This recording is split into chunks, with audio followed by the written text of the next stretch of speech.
तो ये सभी मिलकर जो 64 लाख हैं, ये पहले ये होंगे, फिर पूरे विश्व में ये जाएगा ज्ञान। पूरा पृथ्वी पर परमात्मा की भक्ति उसके बच्चे किया करेंगे। अपना आत्मा वो भक्ति बनेगी कैसे?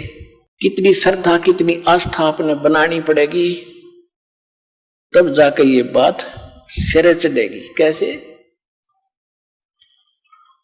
लागी का मार्ग और है लग चोट काल जाकर के, लग चोट काल जाकर के, लग चोट काल जा करके, लागी का मार्ग और है लग चोट काल जा करके। कहते हैं जब भगवान की लगन लगेगी, लागी लगन, हृदय में एक न्यारी कसक उठेगी, न्यारी कसक उठेगी, और उस भाव से जो भक्ति बनेगी वो सिरे चढ़ेगी। एक ऊपरले मन से भक्ति और भाव दान करने से लाभ नहीं होगा। क्या क्या बताते हैं? इस परमात्मा के पाने के लिए राजाओं ने राज त्यागे, कैसी कैसी कठिन साधनाएं की, पर बात नहीं बनी। लागी का मार्ग और है लग चोट काल जा करके, लग चोट काल जा करके, लग चोट काल जा करके, लागी का मार्ग और है लग चोट काल जा करके। करकड़ा क्या अर्थ होता है? कबीर साहब कहते हैं कि जिस समय आप भक्ति में लौलीन हो गए, आपकी ऐसी दशा बन जाएगी। कबीर वैद बुलाइया और पकड़ के देखी बाँ, वैद न वेद न जाने ही मेरा करक कलेजे माँ। होय होय। कहते हैं घर वालों ने सोचा कि बेटा किस मर्द ने खा लिया, जो ढंग से ना बोलता किसी से, ना ढंग से रहता, अकेला रहता है, कोई खुशी मनाता नहीं है, कि रोग ने ग्रस्त कर लिया इसको। वैद बुला लिया, डॉक्टर, और बाँ पकड़ के देखा करते, नाड़ी के वैद होते थे। कहते उस वैद ने मेरे जो वेदन है, मेरा जो दुख है, मेरा जो कसक है, करक है, मेरा जो रोग है, वो समझ नहीं सका। क्यों नहीं समझ सका? क्योंकि वो तो मेरा कलेजे में करक लाग रही भगवान के नाम की। कबीर वैद बुलाइया पकड़ के देखी बाँ, वैद न वेद न जाने ही मेरा करक कलेजे माँ। उस भगवान की कसक है, तो वो बताई जा रही है। लागी का मार्ग और है लगे चोट काल जा करके, लग चोट काल जा करके, लग चोट काल जा करके, लागी का मार्ग और है लग चोट काल जा करके। बन बीच भरतरी भूप ने एक मारा ताण निशाना, बन बीच भरतरी भूप ने एक मारा तीर ताण निशाना। घड़ी सदी थी आवन की, किसी साधु का हो गया आना। घड़ी सदी थी आवन की, साधु का हो गया आना। कोई मुआ मर्ग जवा दियो, नत तार धरो न बाणा। वो जिंदा कर दिया डोर था, सस बना परीक्षा करके, सस बना परीक्षा करके, सस बना परीक्षा करके। लागी का मार्ग और है लग चोट काल जा करके। गोपी चंद योगी हो गए, जिन ले लिया भगमा बाणा। गुरु महल जनाने भेजते डोडी में अलख जगाना। भोजन 3600 छोड़ के भिक्षा का भोजन खाना। तन पड़ गया व्यंजन 3600 छोड़ के भिक्षा का भोजन खाना। तन पड़ गया कम जोर थारा खाया उदर भर के। ना खाया उदर भर के, ना खाया रे उदर भर के। ला घी का मार्ग और है लग चोट काल जा करके।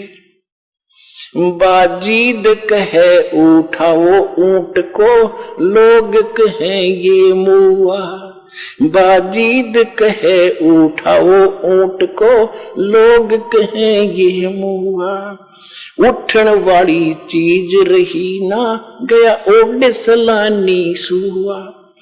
उठन वाली रही उठन आली चीज नहीं, गया ओड सलानी सुआ। कुछ नक्सक बिगड़ा है नहीं, बाजीदा अचरज हुआ। कुछ नक्सक बिगड़ा है नहीं, बाजीदा अचरज हुआ। जिन करा अचंबा घोर था शस, जिन तजा राजकाल से डर के। जिन करा अचंबा घोर था तजा राजकाल से डर के। तजा राजकाल से डर के, तजा राजकाल से डर के। लागी का मार्ग और है लग चोट काल जा करके।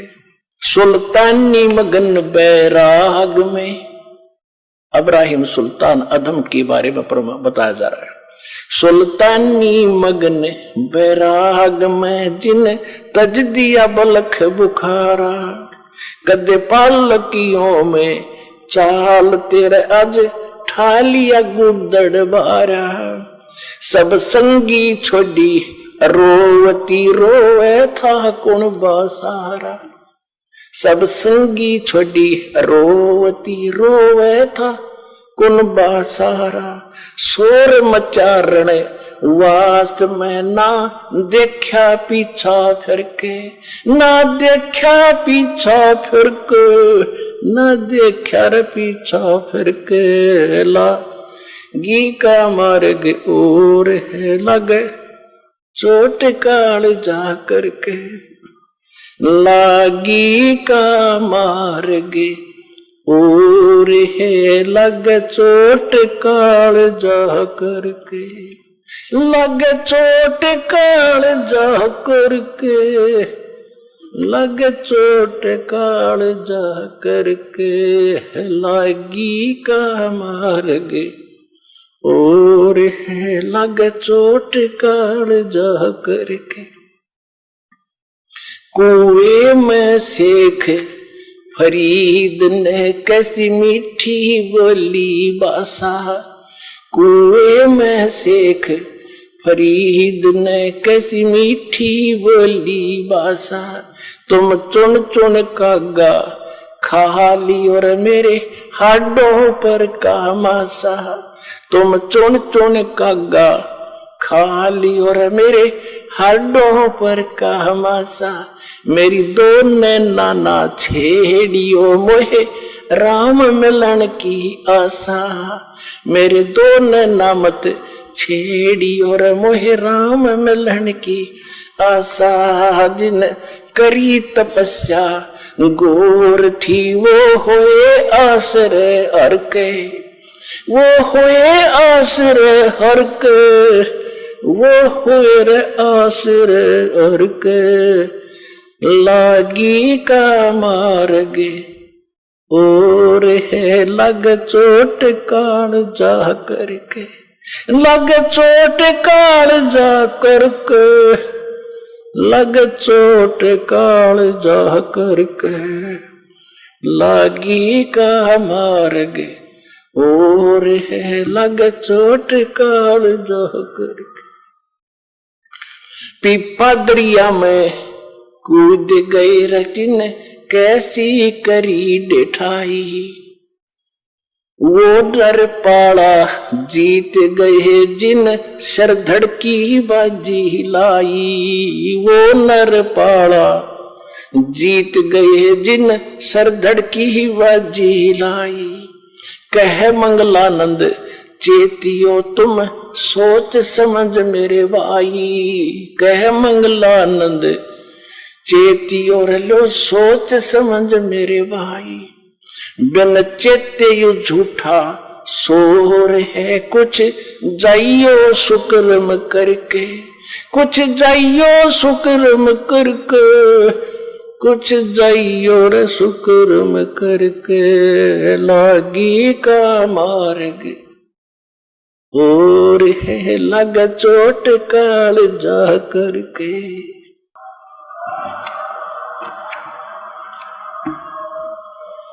पुण्यात्माओं, इसको सत्संग कहते हैं, इसको तत्व ज्ञान कहते हैं। अब देखो, गोपीचंद यानी भर्तृ, ये दो अलग अलग थे। भर्तृ भी राजा थे, गोपीचंद भी राजा थे।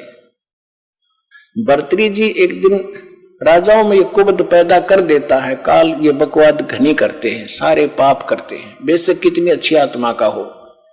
जंगल में गए हुए थे शिकार करने के लिए, सुबह सुबह एक मर्ग को मार दिया तीर से भर्तृ जी राजा ने।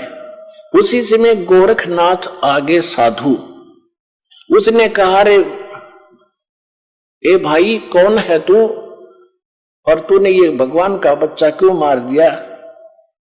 भर्तृ ने कहा कि मैं राजा हूं, भर्तृ नाम है मेरा साधु। तो भले आदमी तेरे बेटे को कोई मार दे, तू क्या सजा देगा उसको कि उसकी खाल उतार दूं। तो ये भगवान का बेटा मार दिया तूने, तेरी खाल उतारेगा ये सुनने नहीं है, उसमें मालिक के हैं। तू तो 2 दिन का राजा है यहाँ, कल तेरी मृत्यु हो जाएगी, तू कहां जाएगा पता नहीं, फिर तूने बदला देना पड़ेगा, ये तेरा शिकार करेगा। अब उसमें भगवान से डरने वाले होते ही हैं, अच्छी आत्मा होती है जो आगे भक्ति करती हैं, चाहे वो राजा भी थे। तो वो कुछ संतोष हुआ, ज्यादा नहीं कुबद करी संत के साथ। उसने कहा कि यदि तू संत है, शिक्षा दे रहा है, तेरे पास कोई शक्ति है, इस मर्ग ने जीवित कर दे जो मैंने मार दिया, मैं तेरा चेला बन जाऊंगा। गोरखनाथ जी ने वो जीवित कर दिया और भर्तृ उसका चेला बन गया। तो भर्तृ को क्या मिला? खाक मिली। यानी इतनी सिद्धि वाला भी कोई संत हो और जिसके पास ये मंत्र नहीं है जो दास आज आपको दे रहा है, वो व्यर्थ है, यूजलेस है। अब ये सिद्ध करना चाहता दास आपको, फिर सुनिएगा।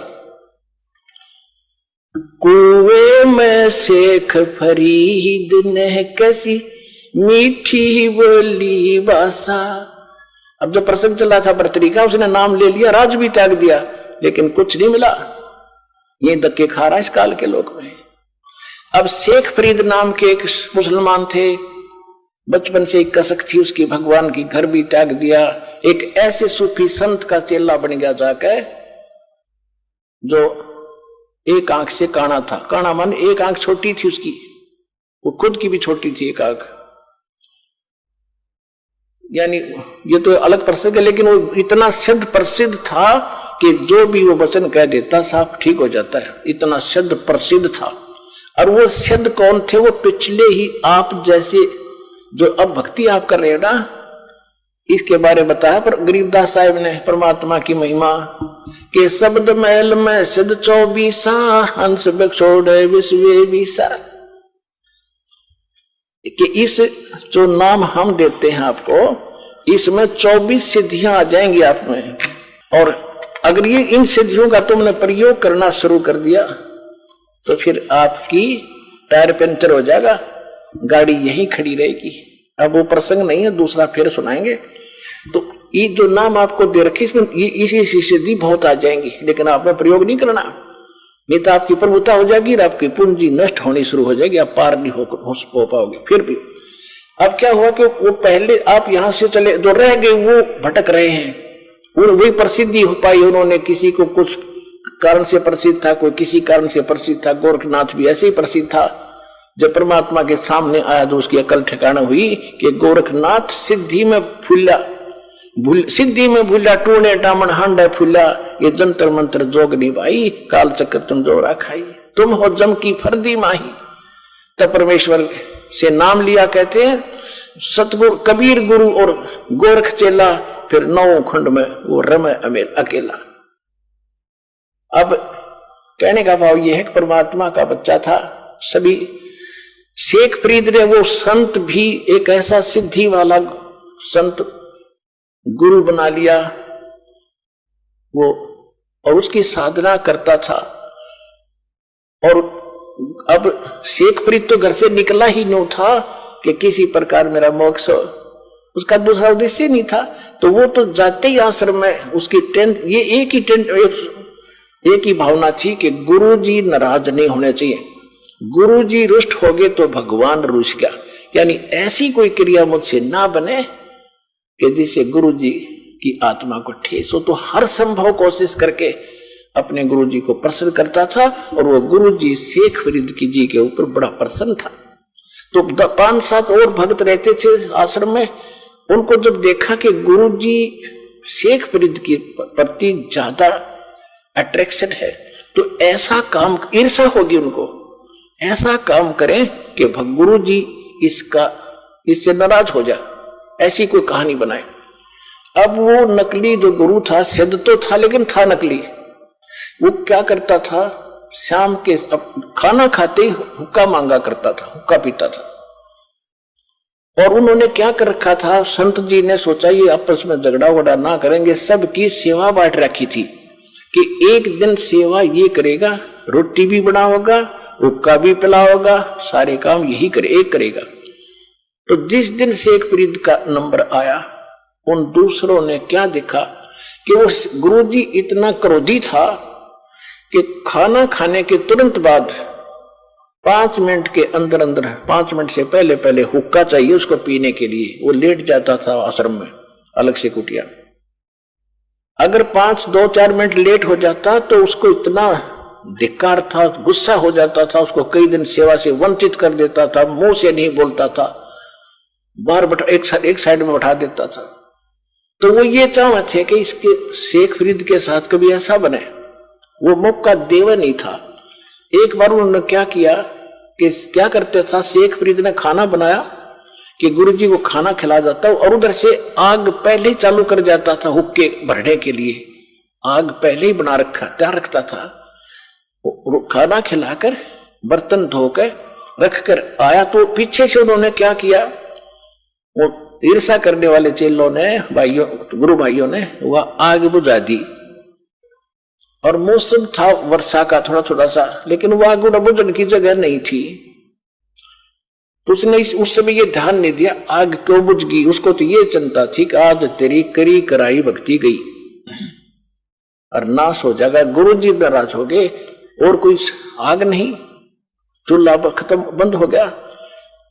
वहां से आधा किलोमीटर 1 किलोमीटर की दूरी पर नगरी थी, उसकी बाहर की तरफ उसने धुआं उठता देखा। वो दौड़ा दौड़ा गया।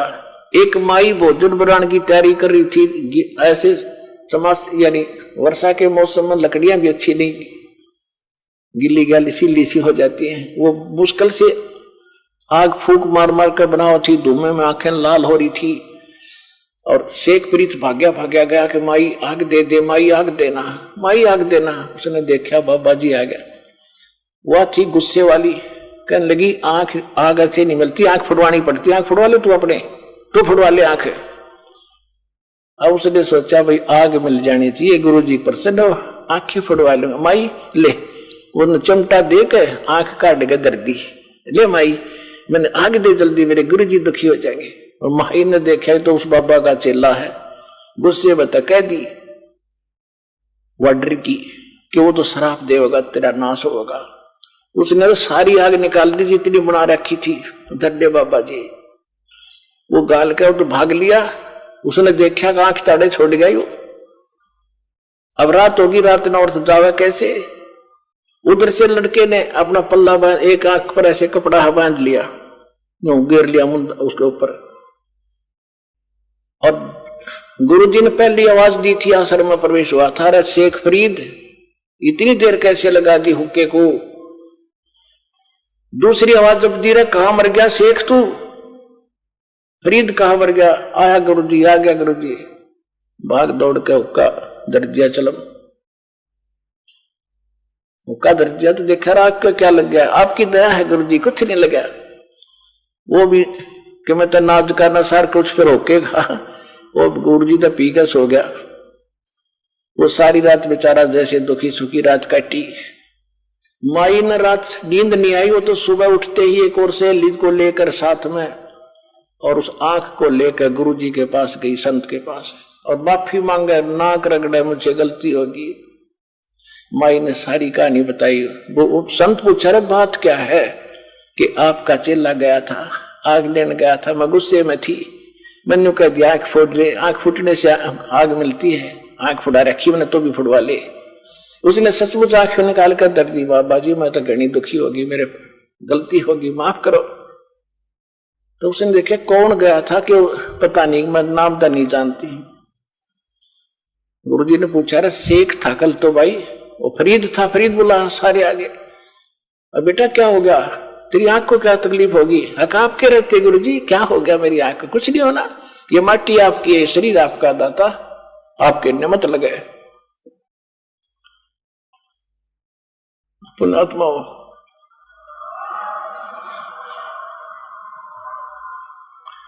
अब ऐसी समर्पित आत्मा और कहा जीवन नाश कर गई। दास ये बताना चाहता आपको। तो उसने कहा कि बेटा खोल इस पट्टी को। उन्होंने पट्टी खोली, आंख ठीक ठाक होगी, साबित आंख होगी, पर होगी छोटी, दूसरे वाली से छोटी होगी, पर आंख ठीक ठाक होगी। और वो आंख पड़ी माई के बर्तन में। अब उस कारण से सारे नगर में आसपास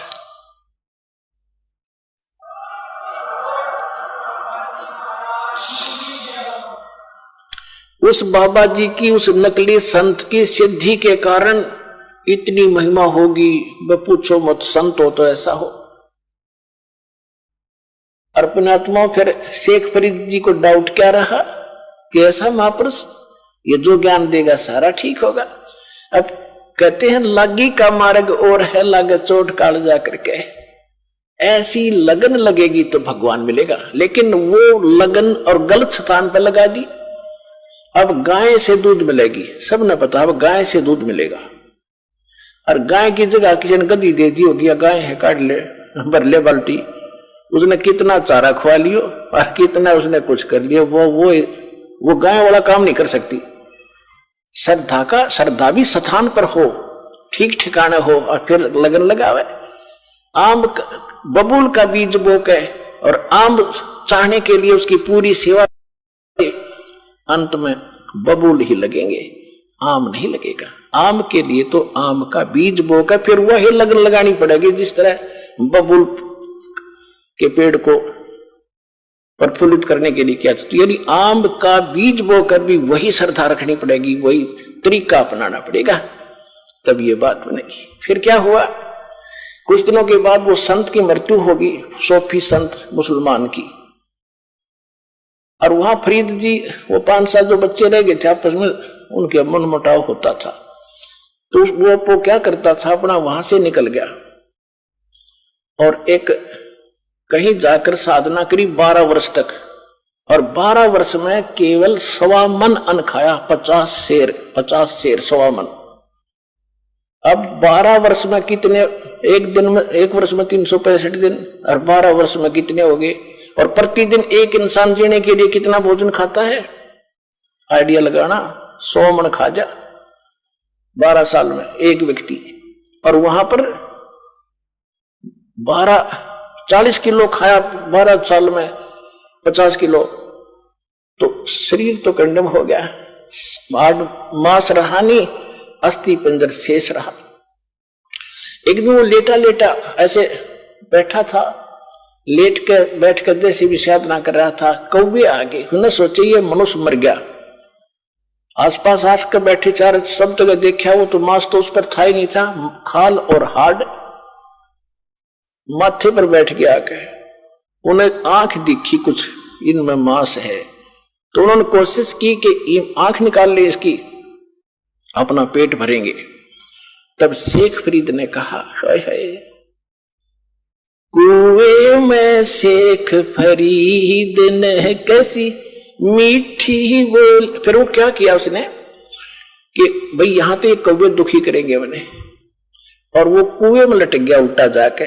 जब ये वाणी बोल करे, कुएं में शेख फरीद ने कैसी मीठी बोली बाणी, कैसी कुएं में शेख फरीद ने कैसी मीठी बोली बासा, तुम चुन चुन कागा खा ली और मेरे हाडों पर कामासा, तुम चुन चुन कागा खा ली और मेरे हाडों पर कामासा, मेरे दो नैना मत छेड़ना मोहे राम मिलन की आशा, मोरे दो नैना मत खाइयो भाई मन राम मिलन की आशा, जिन करी तपस्या घोर थी वो होए आश्रय हर के, वो होए आश्रय हर के, वो होए आश्रय हर के, लागी का मार्ग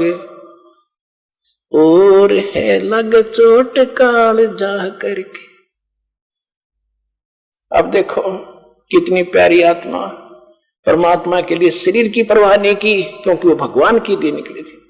अब जैसे 12 साल और ये अन्न खावा, वो जीवित रह सकता है, लेकिन परमात्मा के नाम पर आश्रित था, तो उसकी लाज कबीर साहब रखते हैं कि तेरे नाम पर बैठे हैं, इसने ढोल दे डले, वो जब मानेगा जब कति कंडम हो लेगा। अब शेख फरीद ने सोचा कि भाई नाश बात बिगड़ गया, था ना भगवान मिला, शरीर अंत होने को आ गया, कौवे आंख भी खा जाएंगे, फिर मैं कितना जोगा नहीं रहूंगा, भगवान का दर्शन कैसे करूंगा। अब जैसा उस गुरुजी ने साधना बता रखी थी, वो तप करने लग गया बेचारा, वो तपस्वी थे। जैसी भांग उबो रहा था, वह चेले को शिक्षा दिया गया। अब चेला तो वही होता है, उसने समर्पण कर ही रखा था, जो गुरुजी कह दी सारी सच्ची और ऐसा ही करूंगा, लेकिन उससे मिलना कुछ नहीं था जब तक पूर्ण संत नहीं मिलेंगे। अच्छा फिर क्या हुआ, उसने सोचा बाहर रहूंगा तो ये खाएंगे, कौवे खा जाएंगे। फिर कुएं में लटक गए, फिर वो यही अर्जी ला रहा था, रे कौवे मेरे आंखें छोड़ दियो भाई, क्योंकि बाहर तो आना ही पड़ता है थोड़ा बहुत फ्रेश फ्रूश होने के लिए भी। रो रहा है, फिर भी रो रहा है कि भगवान मिला नहीं, अब क्या होगा, अब कहां जाऊंगा, जीवन अंत हो गया, दर्शन वाले के हुए नहीं। अब परमात्मा आए, परमेश्वर जो भगवान है हमारे, जो जन मेरी शरण है ताका हूं मैं दास, गेल गेल लाग्या फिरूं जब तक धरती आकाश। ये शेख फरीद वही था जो इस कलयुग में भी चल गया था पिछली पीढ़ी से, और साथी मालिक ही था, सोच रखा था मैं जिस धर्म में जन्मया हूं यही से मोक्ष होगा। धर्म का इसमें कोई रोल नहीं, धार्मिकता का रोल है, और सच्ची भक्ति होगी, कोई धर्म हो कोई जाति हो, मनुष्य जीवन हो वो पार होगा। अब कबीर परमेश्वर जी आए एक साधु रूप बना के, जिंदा महात्मा का, कुएं पर खड़े हो गए, रस्सा बांध कर वृक्ष के, और नीचे लटका हुआ था पैरों का बांध कर शेख फरीद। नीचे न सिर था, ऊपर न पैर थे। परमात्मा ने नो का नो पकड़ कर रस्सा बाहर निकालना, जो तड़प रहा था।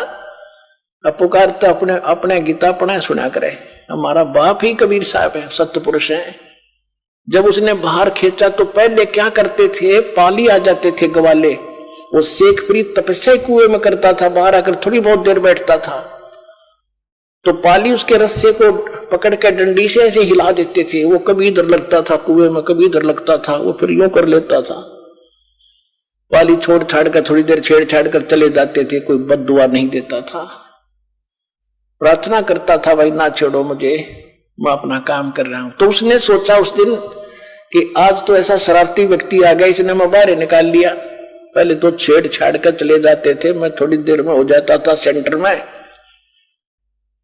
उसने कहा, शेख फरीद ने कहा कि भाई आप कौन हो, मुझे ना तंग करो, मैं अपना काम कर रहा हूं, तुम अपना करो। साधु संतों को छेड़ दो, ऐसे नहीं सताया करते। परमात्मा बोले आप क्या कर रहे हो महात्मा जी? कि मैं भगवान के लिए तड़फ रहा हूं, भगवान के दर्शन करने के लिए, दीदार करने के लिए मैं भक्ति कर रहा हूं, मुझे करने दे, थोड़ा ही समय रह रहा है, मैं अपने भगवान के दर्शन करूंगा। परमात्मा बोले कि मैं हूं वो अल्लाह अकबर जिसके आप दीदार करना चाहते हैं। अब वो कहता है शेख फरीद है कि नहीं नहीं ऐसे ना बोलो, ऐसा मत बोलो, ऐसा जो कहता उसको पाप लगता है। अल्लाह कभी पृथ्वी पर नहीं आता, अल्लाह दर्शन नहीं देता, वो तो पर्दे के पीछे से बोलता है। परमात्मा बोले आप किस लिए यहां कर रहे हो? आप कह रहे हो कि मैं भगवान के दर्शन के लिए और प्रयत्न कर रहा हूं, दीदार करूंगा उसके। और भगवान कैसा है? आप कहते हो भगवान तो बेचून है, निराकार है। कबीर साहब वो खुद कह रहा है कि भगवान तो निराकार है, वो तेरे जैसा नहीं हो सकता, तुझे पाप लगेगा, और वो तो बेचून निराकार है। परमात्मा बोले आप एक तरफ तो कह रहे हो कि मैं परमात्मा के दर्शनार्थ यानी भगवान का दीदार करने के लिए साधना कर रहा हूं, उधर से तुम बेचून बता रहे हो। भले आदमी, अकल है ठिकानी तुम्हारी? छुरी क्या है और साधना क्या तुम्हारी? कहते गाम का और ज्ञान का तो इतना चमका ऐसा होया करे, एकदम गटके पट खोलने से जाता है ना, तो आए रहे थे इससे काम के लिए कि वो मरेगा, खत्म हो जाएगा, नहीं तो एकदम सारी बुद्धि चेंज होगी, रत तेरा गजब हो। उधर तो हम उसको निराकार मानते हैं, और फिर दर्शन के लिए बकारा खेते के दर्शन होंगे, अल्लाह तुम्हें दिखाई देगा। नो के नो पैर पकड़ लिए, उल्टे लटके लटके रहे, क्योंकि ऐसे लटका रखे थे, वार्ता हो रही थी। नो के नो पैर पकड़ लिए, नो सोचा कि भगवान तो नहीं हो सकता, अल्लाह तो नहीं हो सकता, पर बाखबर जरूर है। जो सूरत फुरकानी, कुरान शरीफ में सूरत फुरकानी 25 आयत 52 से 59 में स्पष्ट किया है कि जिस परमात्मा ने 6 दिन में सृष्टि रची, 7 महीने तख्त पर जा बैठा 7वें दिन, वो अल्लाह कबीर है। उसकी खबर कोई बाखबर से पूछो, वो जानता है। तो शेख फरीद जी को पक्का विश्वास हो गया, अल्लाह नहीं तो अल्लाह का जानकार जरूर मिल गया, बाखबर मिल गया, इल्म वाला। चरण पकड़ लिए, परमात्मा ने खोल कर रस्सा बैठा लिया कि बैठ जा, मैं बाखबर हूं और मैं तत्वदर्शी संत हूं, तू अल्लाह ना मानना है, ठीक है। कहते इस शरीर के साथ क्यों दुश्मनी कर रखी है, मुश्किल से मिलता है, इतना भी ना खाओ।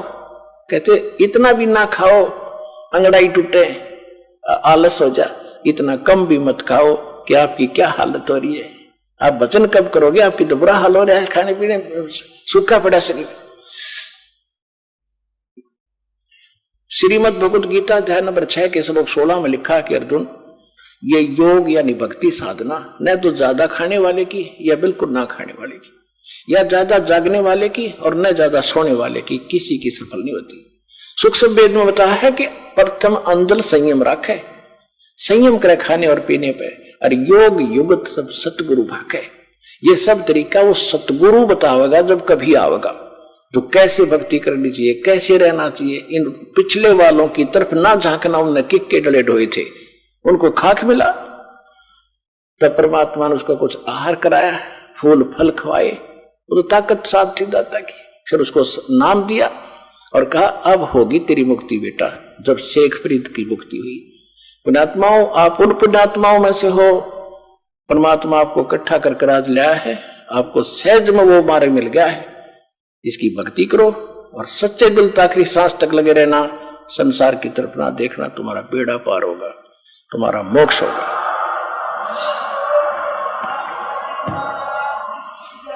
वो कंप्लीट कोर्स इस दास के पास है, परमात्मा कबीर जी का दिया हुआ है, और आपको और आपके 101 पीढ़ी पार होगी, लिख लेना बेच सकते हैं अगर सच्चे दिल तक लगे रहे। सत साहिब।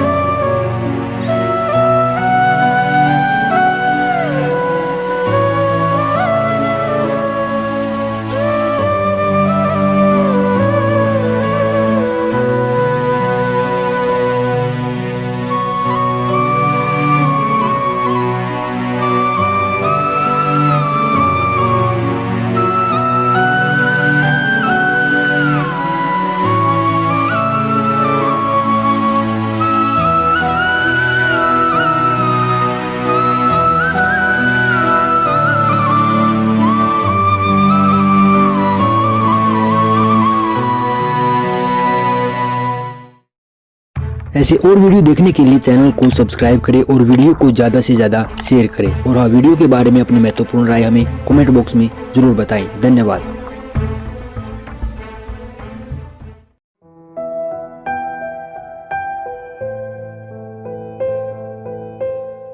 परमात्मा बंदी छोड़ कहते हैं भाई भक्ति करा करो गणी गणी।